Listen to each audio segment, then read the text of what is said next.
Hey, what's up, guys? This is Grayson the Dean 221 Nichols, and I'm here on the Elite Rounders channel talking about one of my favorite throwback hands. So this hand is against Jake Schindler, one of the best players in the world. The guy routinely crushes the high roller circuit.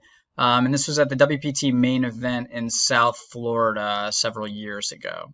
So relatively early in the tournament, and it folds to Jake. He opens to a little less than 3x in the cutoff with, well, I'll tell you that at the end. We flat ace jack on the button. This is a spot where I could go ahead and 3-bet in this situation. You know, it's like one of the few hands that could kind of span these ranges, I think, where I could 3-bet and fold to a 4-bet from Jake. But I was pretty comfortable flatting here, realizing my equity by seeing an ace or a jack on the flop and just calling him down since he's a very good, aggressive player. Don't really need to build a pot against him. Also feel weird 3-betting with a hand like this that's kind of ambiguous in a spot where I think he would expect me to be out of line. So I figured flatting makes most sense here.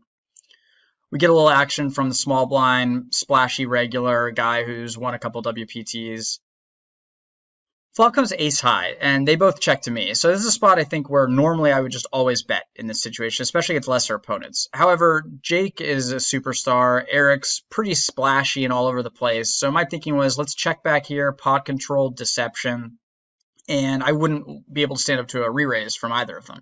I also thought it was a spot where Eric might be able to check raise semi-bluff with something like Jack 10 suited, King 10 suited. So I just didn't want to face any of that, right? So I checked back in this spot.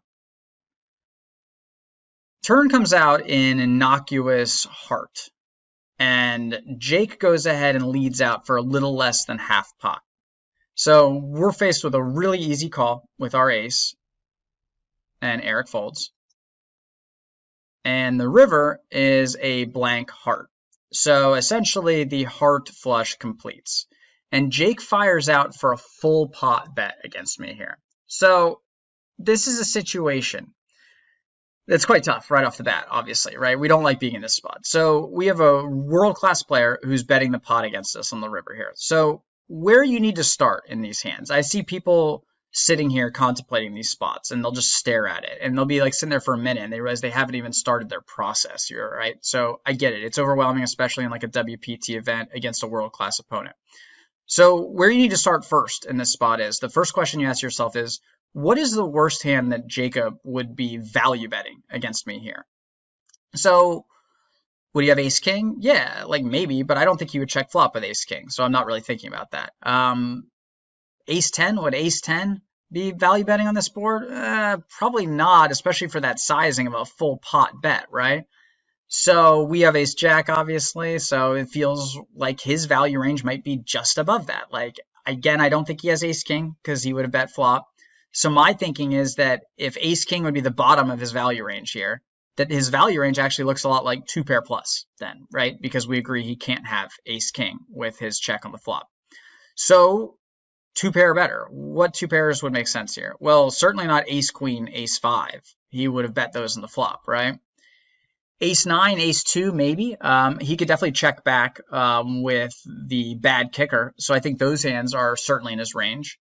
9-9 absolutely is in his range. Don't see why 2-2 would be. And then there'd be hearts. So my thinking right off the bat is the value stuff I'm worried about would be ace 9, ace 2, 9-9, and hearts. So the next question is, what heart combos do we have to worry about, right? Well, you know, I'm sitting there thinking right off the bat, I feel like, again, the same thing I was saying about Eric. I think Jake would have c-bet for sure if he had something like king jack of hearts, king 10 of hearts, jack 10 of hearts, etc., right? Any of those like combo draws that would involve a gut shot plus a backdoor flush draw, I believe he would c-bet there. So I really ruled those out right away. And I'm like, there's not a ton of heart combos left. And then I realized I had the jack of hearts as well, right? So it's like, not only is it unlikely he'd have those, he literally can't have king jack of hearts, jack 10 of hearts, queen jack of hearts, right? So me having this jack of hearts blocker and the ace of hearts being out there ended up being deciding factors for me, because this is a spot where oftentimes I would fold to a pot bet, assuming that it's a good player just trying to get someone to station with the ace, right? Because they hit the flush and they know people don't like to fold an ace. But I felt this was a little more, you know, because like Jake's obviously a really smart player and capable of bluffing here.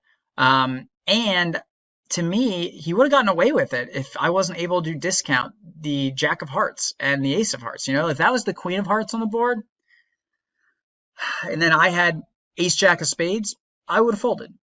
He would have gotten away with it for sure. But being able to rule out both of those cards from his combinations makes it really hard for him to have a heart combo here that makes sense. Other than maybe like if he was getting out of line with like a King 8 of Hearts pre-flop, King 7 of Hearts. Don't know if he's opening that wide either. So to me, it basically came down to heart combos are very minimal, even though he's not repping a ton. So it's like he's got 9-9, maybe Ace-9, Ace-2, or I think he's bluffing now, since the hearts don't make sense. So I ended up looking him up and hero calling him here. And fortunately for us, he flipped over 10-8 offsuit. So he turned the gut shot, I believe, and then he turned his hand into a pure bluff, obviously on the river. You know, interesting bluff by him. I think it makes sense. I think he would have gotten away with it if the Ace of Hearts wasn't out there and I didn't have the Jack of Hearts accounted for. You know, maybe without the Jack of Hearts, it would have been enough, and he'd almost get away with it. I was close. I thought about the hand for a minute or two, I remember, easily.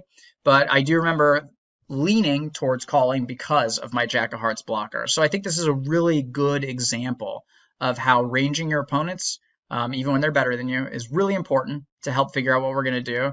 And also the importance of blockers and how these can really help sway your decisions in spots that are otherwise very overwhelming, but you can break down in a more pragmatic sense.